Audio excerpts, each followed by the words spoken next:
अभ्यास 13F प्रश्न 3, निम्न में एक्स वाई का मान ज्ञात कीजिए। यहाँ पर ये चित्र दिया गया है और एक ये दूसरा चित्र है। इनमें एक्स वाई के मान ज्ञात करने हैं। यहाँ त्रिभुज ए बी सी बन रहा है। यहाँ पर बी पर एक्स है, सी 51 डिग्री और ए 160 डिग्री। ये त्रिभुज का बाह्यता कोण है, त्रिभुज के बाहर बन रहा है। ये ए बी सी त्रिभुज है, ये अंतःकोण है 2, और ये त्रिभुज के बाहर जो कोण बन रहा है इसे त्रिभुज का बाह्य कोण कहेंगे, बाह्यता कोण। तो यहाँ पर ये बाहर की तरफ बन रहा है, ये बाहर है। ये जो कोण बन रहा है ये इन दोनों अंतःकोणों के योगफल के बराबर होगा। तो ये दोनों कोण को प्लस करेंगे और बराबर दिखाएंगे 160 डिग्री। तो यहां लिखा जाएगा x प्लस 51 डिग्री बराबर ये जो बाह्यता कोण है इसके बराबर। बाह्यता कोण 160 डिग्री है, इसको लिखा। तो ये त्रिभुज के अंतःकोणों का योगफल होता है, त्रिभुज के अंतःकोणों का योगफल, ये दोनों कोणों का योगफल त्रिभुज के यहाँ पर बाहर बने कोण के बराबर होता है। तो इस तरह से लिख लिया। अब यहाँ पर x बराबर लिखेंगे 160 डिग्री और ये 51 डिग्री यहाँ प्लस में है, बराबर के दूसरी तरफ जाएगा तो इसका चिन्ह बदल जाएगा, हो जाएगा माइनस, माइनस का 51 डिग्री। इस तरह से यहाँ पर अब 160 डिग्री में से 51 डिग्री को घटा देना है, तो ये x का मान आ जाएगा। यहाँ 7 में से 1 गए, बचे 6 और यहाँ पर है 0, 0 में से 5 जाएगा नहीं, घटेगा नहीं, तो ये इसको हाथ से दे देगा, ये हो जाएगा 10, 10 में से 5 गए, बचे 5। इस तरह से ये आ गया 56 डिग्री। x का मान 56 डिग्री होगा। ये हो गया x का मान।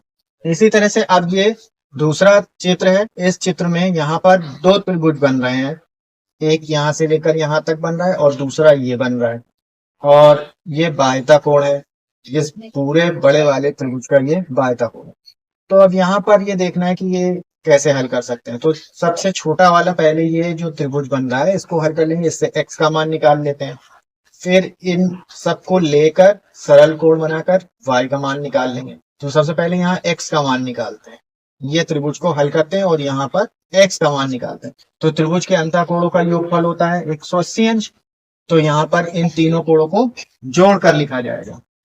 अब इसको हल करेंगे, यहाँ पर लिखेंगे x प्लस ये 40 अंश है, 40 अंश प्लस 160 अंश बराबर 180 अंश।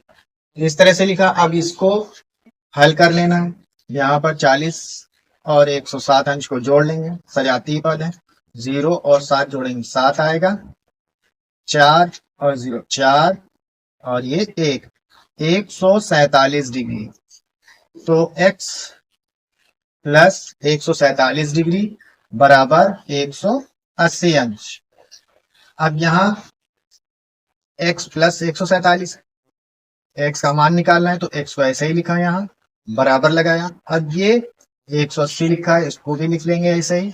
अब यहाँ पर ये जो प्लस का 147 है बराबर के दूसरी तरफ जाएगा तो इसका चिन्ह बदल जाएगा, प्लस का ये हो जाएगा माइनस, माइनस का 147।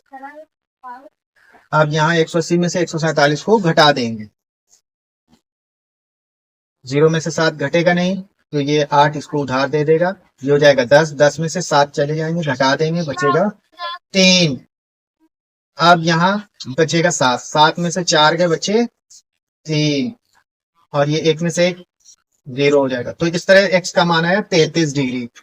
जब यहाँ x का मान 33 डिग्री आ गया तो अब यहाँ पर ये एक सरल रेखा बन गई। सरल रेखा पर ये तीनों कोण बन रहे हैं, तो यहाँ पर इन तीनों कोणों का योग लेकर हल कर सकते हैं, या फिर इन दोनों कोणों का जो योगफल है वो इन दोनों को मिलाकर, ये जो त्रिभुज के बाहर ये जो कोण बन रहा है ये ऐसे, ये त्रिभुज है, इस त्रिभुज के ये बाहर कोण बन रहे हैं, तो इन दोनों का योगफल इन दोनों के बराबर होगा।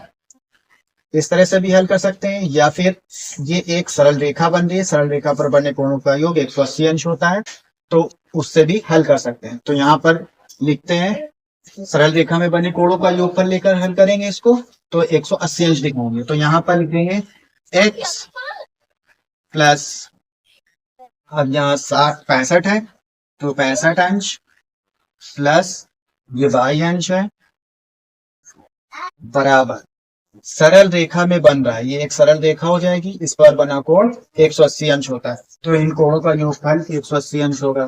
तो यहाँ पर 180 अंश लिखा। अब यहाँ x का मान, ये जो 33 डिग्री निकाला था, इसको यहाँ पर रख देंगे, क्योंकि ये इसी में बन रहा है, सरल रेखा में ये भी आ रहा है और ये त्रिभुज भी इसी पर बना हुआ है, तो ये x का मान यही होगा जो इस सरल रेखा में कोण बन रहा है। तो ये x, ये जो निकाला था 33 डिग्री, इसकी जगह पर रख देंगे, इस तरह से लिखा, plus 65 degree plus y degree बराबर 180 अंश। अब यहाँ 33 और 65 जोड़ लेंगे, सजातीय पद है, 5 और 3 ये हो गया 8, 6 और 3 9, 98 डिग्री प्लस y डिग्री बराबर 180 अंश। अब यहाँ y डिग्री बराबर 180 डिग्री, अब 98 यहाँ प्लस में है, बराबर के दूसरी तरफ जाएगा तो माइनस हो जाएगा, माइनस 98 डिग्री। अब इसको इसमें से घटा देंगे, तो 0 में से 8 घटेगा नहीं, ये इसको उधार दे देगा, ये हो जाएगा 10। 10 में से 8 चले जाएंगे, 8 को घटा देना, 10 में से ये 8 घट गए, बचे 2 और यहाँ बचा 7। 7 में से 9 जाएगा नहीं, ये इसके साथ मिला लेंगे, 17 हो जाएगा। 17 में से 9 को घटा लेंगे, 17 में से 9 घटा देंगे, बचेगा 8। इस तरह से ये हो गया 82 अंश। तो y का मान आया यहाँ पर 82 अंश। इस तरह से ये हल किया जाएगा।